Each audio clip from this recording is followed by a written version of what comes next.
have a meeting. Please be seated. Thank you. Well, it is not good morning, which my remarks say here, but good afternoon. We're in the midst of a historic economic recovery. And because our successful vaccination program strategy has been working, and the immediate relief through the American Rescue Plan has brought back our economy from the worst economic crisis in nearly a century, America is now on track.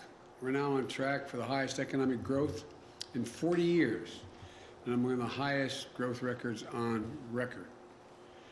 We designed our economic strategy to be durable to the ups and downs that come with recovery. There are ups and downs.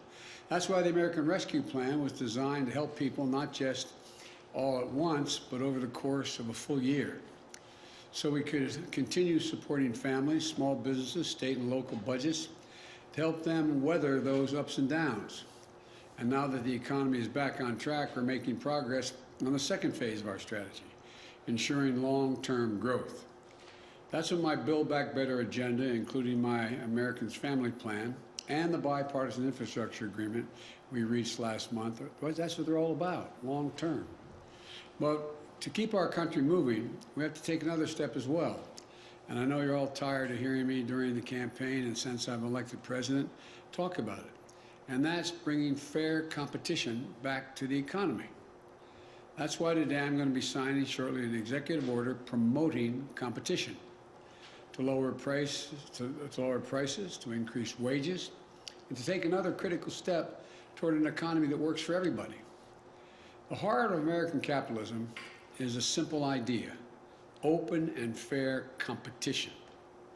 That means that if your companies want to win your business, they have to go out and they have to up their game. Better prices and services, new ideas and products. That competition keeps the economy moving and keeps it growing. Fair competition is why capitalism has been the world's greatest force of prosperity and growth.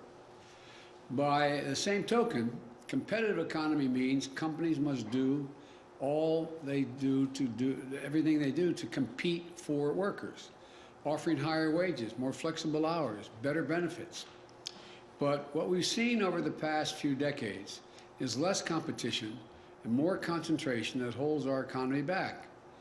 We see it in big agriculture, in big tech, in big pharma. The list goes on. Rather than competing for consumers, they are consuming their competitors. Rather than competing for workers, they're finding ways to gain the upper hand on labor. And too often, the government has actually made it harder for new companies to break in and compete. Look at what that means for family budgets. Take prescription drugs. Just a handful of companies control the market for many vital medicines, giving them leverage over everyone else to charge whatever they want. As a result, Americans pay 2.5 times more for prescription drugs than in any other leading country. And nearly 1 in 4 Americans struggles to afford their medication. Another example, hearing aids. Right now, if you need a hearing aid, you can't just walk into a pharmacy and pick one up over the counter. You have to get it from a doctor or a specialist.